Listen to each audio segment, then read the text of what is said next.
Hey lifers, Dustin here, and today I want to take a look at the top 10 games that led to Clemson's 2016 National Championship Game. Now, I will go ahead and say off the top, obviously number one is them beating Alabama in the National Championship Game, but that's cheating and that's not quite what this video is about, so it is not on the list, though clearly it's number one. You can't win the National Championship unless you win the National Championship Game. What I decided to do is take a little bit more of an abstract approach and try to focus on 10 games and 10 moments that helped lead the Tigers to the national championship, to the top of the mountain, and to try to see how abstract I could kind of make it and make it bigger than just the 2016 or 2015 seasons. So these are going to be in chronological order, not necessarily, like number one on this list is not necessarily the most important. It's just the latest one compared to number 10, which is the furthest away. You'll see what I mean. I also meant to add my tiny Tiger helmet before I started filming. So now I have a tiny Clemson helmet back there. This is something that I find very interesting to kind of figure out where in history things happened. I was a history major in college, obviously.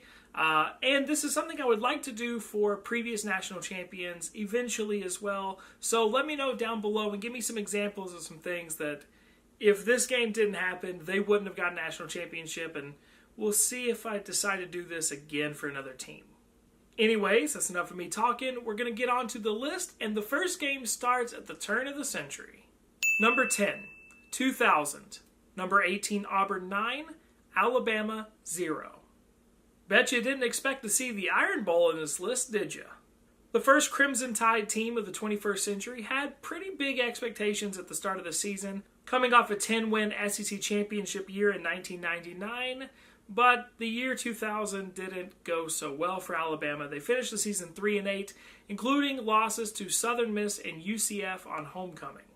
Why is this game starting off this list? Well, after the 2000 season, head coach Mike Dubose and his entire coaching staff was fired or let go, and the Alabama wide receiver coach at the time was a former walk-on Crimson Tide player by the name of Dabo Swinney. Swinney decided to go into real estate in Birmingham for a couple of seasons until his former wide receivers coach at Alabama, Tommy Bowden, decided to hire him on as the wide receivers coach at his new head coaching gig, Clemson. Number 9, 2003, Clemson 26, number 3, Florida State 10. I've recently put up a video about what if Florida State had beaten Clemson in this game. You can catch that video right here. But they didn't, so this is what happened. Clemson was 5-4 coming into this game after just getting a butt-whipping 45-17 by a Wake Forest team who ended the season that year as a loser, going 5-7, not a loser, but a losing team, going 5-7. And me, my dad, pretty much the entire Clemson community expected Tommy Bowden to be fired after the season. Lo, he was not, because he pulled off one of the biggest upsets in school history and then went on to crush Duke and South Carolina and beat Tennessee in the Peach Bowl. Can't fire a guy after that, and if they did, no way Dabo Swinney would currently be the head coach at Clemson. I just don't see it. Number 8, 2008. Number 21, Wake Forest 12, Clemson 7. 5 years after accidentally trying to end Tommy Bowden's coaching career, the Demon Deacons finally got the job done in 2008. The Tigers started off the 2008 campaign ranked number 9 in the preseason poll, but got absolutely mutilated in Atlanta by Alabama. An absolutely inept offensive performance in back-to-back weeks against Maryland and Wake Forest was the final straw for Terry Don Phillips, who was the athletic director, amid reports that a lot of the players in the locker room had given up on Bowden. On October 14, 2008, Tommy Bowden resigned amid all of the internal and external pressure, and in a slightly surprising move, Terry Don Phillips tapped wide receivers coach Dabo Swinney to be the interim head coach while they kind of searched for a replacement. The fan base wasn't entirely behind him. They were really surprised by the move, which brings me to the next entry. Number 7, 2008, Clemson 31, South Carolina 14. Beating South Carolina is always a good thing by those in this state wearing orange. And Dabo Swinney was awarded the head coaching job after this game. Now, he was also awarded it in part by leading the Tigers to a 4-2 record in his 6 games. The players and the fan base really rallied around Swinney, and beating South Carolina was just the icing on the cake. The win made the Tigers bowl eligible, and Dabo Swinney was hired as the 27th head coach of Clemson University on December 1st. Number 6. 2012 Orange Bowl, number 23 West Virginia 70, number 14 Clemson 33. Sorry, Clemson fans, not all these are wins. Trailing 21-17 in the fourth quarter, Andre Ellington tried to punch the ball in at the Mountaineers' goal line, only to have the ball knocked out of his hands, and another Mountaineer scooped it up and ran it 99 yards for a touchdown to extend the lead to 28-17 for the Mountaineers, but all the air in the Orange Bowl went right out the door for the Tigers. The ACC champion Tigers would be absolutely humiliated on the biggest stage the football team had seen in over 30 years. The reason this game is on this list? Well, besides allowing Clemson players to finally see that yes, winning an ACC title is huge, but there is opportunity for something much, much bigger. It also led to the demise of defensive coordinator Kevin Still's time in Clemson, and led to the hiring of Oklahoma's defensive coordinator Brent Venables, who has since become arguably the best defensive coordinator in the country at the time of this recording. Number 5, 2012 Peach Bowl, number 15 Clemson 25, number 9 LSU 24. My dad has been a season ticket holder at Clemson for over 30 years, and when this game was announced, he asked me if I wanted to go, if he should get tickets to this game, and I said no. LSU is absolutely going to destroy Clemson, and I don't really want to be there for that. Of course, that is not what happened. I expected it to happen, considering LSU had only lost that season to top 10 opponents, but Taj Boyd completed a 4th and 16 pass on a miracle pass to DeAndre Hopkins to extend the drive. They drove down the field and kicked a game-winning field goal as time expired, both on 2012 as well as on the game, and won 25-24. In what at the time was a huge upset. It was a redemptive moment considering how the previous year's bowl game had ended and what the final score of the Orange Bowl I just mentioned was, but I also think it was this realization moment for Clemson and for the fans of the university that they could do something great, that something was building here that could evolve into something really special, and beating a team who was coming off an SEC championship and a national championship appearance the year before, I think gave this program a shot of adrenaline that I'm not sure they would have had if they'd have been in any other bowl. Number 4, 2014 Orange Bowl, number 12 Clemson 40, number 7 Ohio State 35. Yep, our third straight bowl game on this list. Ohio State was coming off 2 regular season undefeated years and fell just short of the final BCS championship game and a loss in the Big Ten championship. While the win against LSU the previous year felt pretty good, the Tigers did have a stale taste in their mouth from their last trip to the Orange Bowl against West Virginia. This game is probably one of the more entertaining college football games you could ever hope to see. It was a seesaw battle the whole way through. Clemson's defense could not stop Carlos Hyde. Clemson's defense put a hurting on quarterback Braxton Miller. I have a video about that right here as well. And Clemson's quarterback Taj Boyd put on a show for the ages that Clemson fans will remember if they watched that game. A very late Stephon Anthony interception that wasn't really an interception but never got called helped seal Clemson's biggest win since their 1981 national championship and their first Orange Bowl victory since then. Number 3, 2014. Number 1 Florida State 23, number 22 Clemson 17 in overtime. If you remember this game, you probably remember it for a lot of things surrounding the game, but not the actual game itself. This is the game that, in the midst of a sexual assault investigation by the university and supposedly Tallahassee PD, Jameis Winston was yelling profanities in the school cafeteria and got suspended for this game.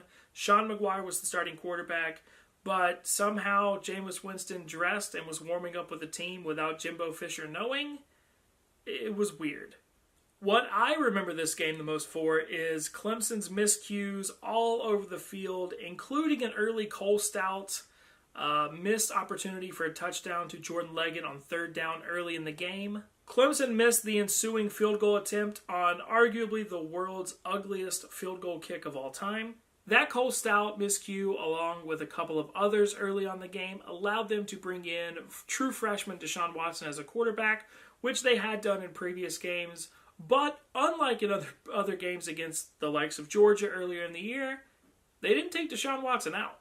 The Tigers eventually lost in overtime because of fumbling issues and weird penalties and just a really just hodgepodge of like 9 or 10 serious miscues.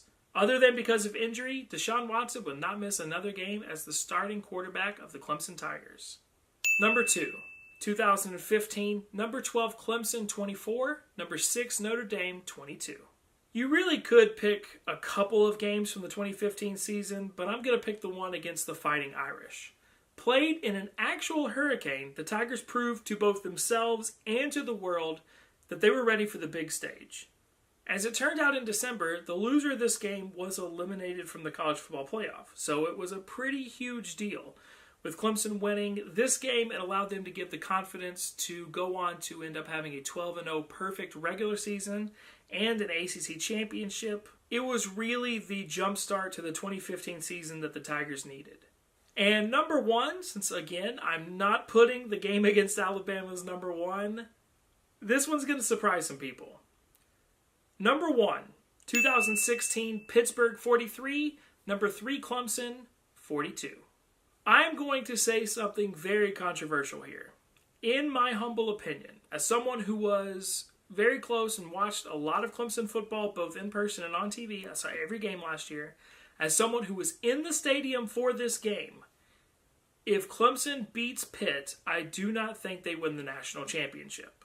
Yes, Clemson won huge games against teams like Louisville and Florida State that were really close down to the wire. And yes, at times, they pushed over opponents that they well overmatched. But for most of the year, it felt like Clemson was lethargic at times and took their foot off the gas. And it reminds me of a quote that Greg McElroy said when number 1 Alabama lost to South Carolina in 2010. And he talked about going back into the locker room after the game and realizing that there were guys in the locker room who thought just because they had, an A on their jersey, that they were just going to beat opponents. And I do think to a certain degree, after getting all the way to the national championship in 2015, there was some of that with this program where we're going to show up, we're talented, and we're going to win. I think the Pittsburgh game kind of woke them up from that a little bit. That's not to take away from Pitt at all. Pitt was an extraordinarily tough team in 2016. Watching them live, I was super impressed with their play calling with offensive coordinator Matt Canada, who's now at LSU. They really impressed me. They had already beaten Penn State, who went on to win the Big Ten, and they eventually beat Clemson, who won the national championship, so they didn't exactly have the worst year. The two teams traded scores all game long in a very exciting game to be at, especially kind of later in the season, until a last-second field goal made by the most ironically named person on the planet in Chris Blewett. The 1-point loss to an unranked team at the time felt like Clemson had been eliminated from the playoff, but as it turns out, Washington and Michigan lost on that exact same day, keeping the Tigers' chances alive. After the loss, Clemson just seemed to have a different edge to them. I can't really explain it. I can't quantify it in any kind of numbers or as far as stats. There was a different feel to the team after that Pittsburgh loss, and I think it may have happened after the NC State loss, if they would have lost there. I'm not sure, but it just felt like this team had a different edge to them now. Like, all of a sudden, everything was sudden death. That probably, in my opinion, would not have been there had they beaten the Pittsburgh Panthers. But, of course, that is just all my opinion. Let me know down below, did you like this video? Would you like me to do something kind of like this for other teams? Let me know which ones you would like. And if you're a Clemson fan, is there anything on this list that I missed? Any other really important games that you think would fill in? And let me know, Yeah, nothing. Just let me know down below what they are. Thank y'all so much for watching. I really hope you enjoyed it. If you did, make sure to give it a big thumbs up so I know you liked it. You can click the circle right there in order to subscribe to catch more college football content, or watch other videos over there to the right that YouTube has suggested for you. Thank you so much for watching, and as always, until next time. A bit more of an abstract approach and try to focus on 10 games and 10 moments that helped lead the Tigers to the national championship, to the top of the mountain, and to try to see how abstract I could kind of make it and make it bigger than just the 2016 or 2015 seasons. So these are going to be in chronological order, not necessarily, like number one on this list is not necessarily the most important. It's just the latest one compared to number that if this game didn't happen, they wouldn't have got a national championship, and we'll see if I decide to do this again for another team. Anyways, that's enough of me talking. We're going to get on to the list, and the first game starts at the turn of the century. Number 10, 2000. Number 18, Auburn 9. Alabama 0. Bet you didn't expect to see the Iron Bowl in this list, did you? The first Crimson Tide team of the 21st century had pretty big expectations at the start of the season, coming off a 10-win SEC championship year in 1999, but the year 2000 didn't go so well for Alabama. They finished the season 3-8, including losses to Southern Miss and UCF on homecoming. Why is this game starting off this list? Well, after the 2000 season, head coach Mike Dubose and his entire coaching staff was fired or let go, and the Alabama wide receiver coach at the time was a former walk-on Crimson Tide player by the name of Hey Lifers, Dustin here, and today I want to take a look at the top 10 games that led to Clemson's 2016 national championship game. Now, I will go ahead and say off the top, obviously, number one is them beating Alabama in the national championship game, but that's cheating, and that's not quite what this video is about, so it is not on the list, though clearly it's number one. You can't win the national championship unless you win the national championship game.